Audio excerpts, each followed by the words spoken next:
Hold on. Oh my God. Here we go. You're so silly. Why are you acting like that? Apollo. Me? Yes. Just.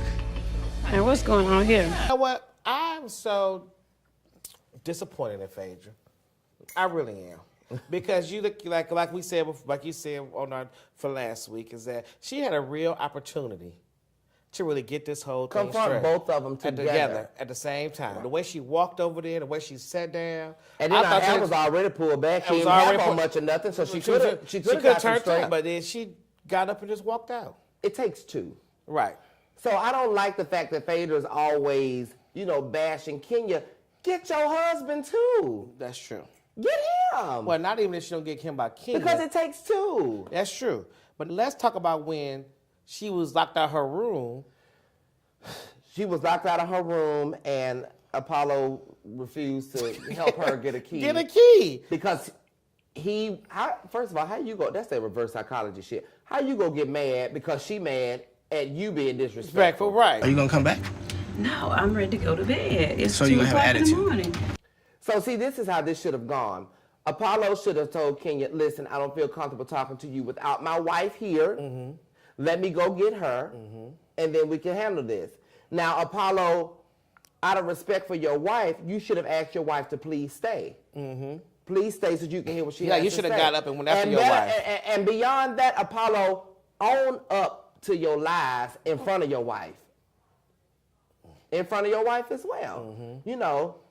But don't sit and disrespect your wife even after she's upset and then she leaves and goes sit on the steps in her room. And you left her there. And then you left her there. That was totally out of line. Out of line. That was totally But he out of tried line. to make it back up. Her birthday was around the same time he was Yeah. there, so he wanted to make it back up for her. So he got all the girls together, put together a surprise party for her, which I thought was really cute. There they had the piñata. Yeah, until the piñata got burst and it was full of condoms. Like, why would you get a piñata and fill it with condoms for your wife? That doesn't make sense. If anything, it's Phaedra. Put some Snicker bars or something in there. Why would you fill it with some condoms? So put some little gummy bears, or some Snicker bars, something nice and sweet. Some candy yams or some honey buns or something. But not condoms. Not condoms. And then, but the lightheartedness of it is that Portia tried to do it and knocked over the damn cake. Well, that's Portia. So then now everybody gets to give a speech. Candy gave a nice sentimental speech. Yeah. And then Apollo's speech was speech. like less than 0.1 second. My baby girl, listen. I just want to thank you for being the mother of my children, my 2 lovely boys. And, let's just continue to move forward. What he did not mention, he didn't mention anything about being a wife, being his wife, or being so in supportive, love, being in love, or anything like that. I'm glad you're in my life. Which really makes me question his motives, and was that really an arranged marriage, or was that the arranged marriage? So moving on, Kenya did a reincarnated pillow talk event, which actually started out good. It started out good. The first question was a good question. Do you like wild sex or do you like romantic sex? But wrong person to answer it. Romantic sex to me kind of means just like with an older guy, like it's slow and, you just romancing with the guy. Older guy. Then Nene got turned up and called Portia ignorant in so many words. Then turned around and called Candy ignorant. They called Todd ignorant. Then called Todd ignorant. And then people raised their eyebrow at me because I said, I don't think if you go out to a club one night and you decide to have a little quick one-night stand, I don't consider that cheating. You don't? I think cheating is developing an actual relationship outside of the relationship that you're in, or having a sexual partner outside of your relationship. That is considered cheating. But going out, having a one-night stand, I consider that just being careless. You're being a careless partner. Well, I think that your thoughts on cheating is for a matured relationship. Right. Well, for me, it's just reality. It's for someone that looks through realistic eyes on a relationship, and that's me. I refuse to set myself up and be naive to the fact that a man is just gonna be a man. Right. But nevertheless, moving on from that. But no, you gave a good answer because that question was for you originally. It was for me. That question got thrown across the room. Who threw it across the room? Phaedra and Apollo, what are your views on that? Because y'all over there quiet it out. Everybody know what's going on. I really wanted to hear what they had to say about that. What do you feel what do you feel is cheating in a relationship? Well, they had two opposite answers. All people cheat. I feel like some given point, there's a breaking point. If you gonna cheat and you want to cheat, you should not be getting married. So that was all going good. And I think Kenya was like, you know what, this is enough for the whole couples thing. Let's send the boys away. So it was the girls still at the pillow talk. The guys are in the hotel room. And all hell breaks loose on both ends. On both ends. Phaedra said she was on the verge of slapping Kenya, slapping her. My first thing was like, do I slap the dog out of her? But again, Phaedra, why are you so angry? I get that you're angry. I get you probably angry at Kenya. You don't like her, and that's okay. Right. But you got to be also angry at your husband. Angry at your husband? Why you ain't turn up on your husband when he sat there and walked off and left you on the steps? Now, it's two things that it's two ways I can take this.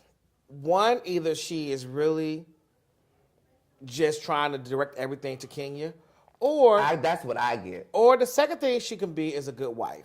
And what I say about that, what I mean by it's a good wife is that I'm not gonna get you on this camera. I'm not gonna get you in front of these people because I don't want to disrespect you as my husband. But he's getting her on camera. That is true. No. He's disrespecting her as a wife on camera. I understand all that. But you know, Phaedra, she claims to be this old Southern belle, Southern woman that has these old, she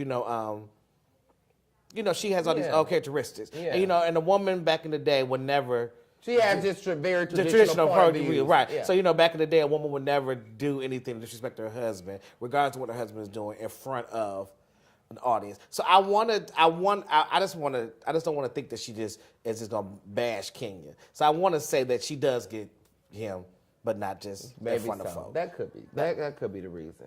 Now, so moving on to the main event. The 200-year-old men, honey, the oldest men on the island, the oldest men in Mexico, Peter and Greg, want to sit and law them up on each other. I'm gonna tell her how I feel. You wanna live? I'm gonna tell her how I feel. You wanna live? Are you threatening me?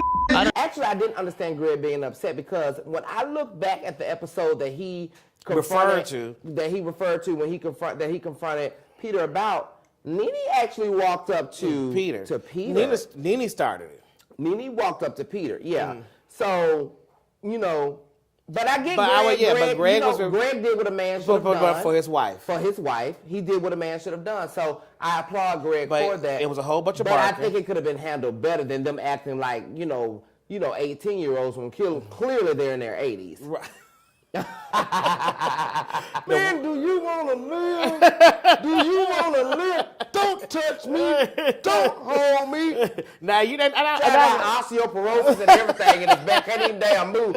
Don't hold me. Don't hold me. And I've never seen Greg mad. So me either. So it was weird seeing him in that moment. But so all that barking was going on. The women here. The women come running.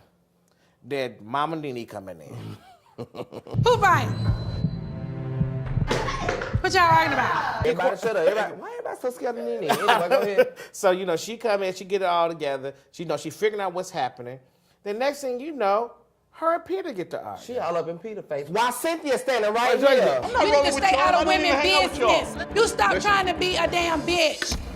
Now that is out of line. And disrespectful. That's out of line. Now I know Nene is legendary for just flying out the coop, let anything come out of her mouth, but before you speak, you have to take into perspective the respect level when you're talking to another individual, especially when you're one of your best friends. Not even an individual, a grown man. A grown man. With his wife standing right next to him. Now the read is for Cynthia. Cynthia, I love you down, girl. But Cynthia, girl. But you supposed to have took them little school teacher glasses off, I'm girl. just standing for your man. You supposed to tussle that hair real quick or pull her back real quick and be giving slow down, low down. Right.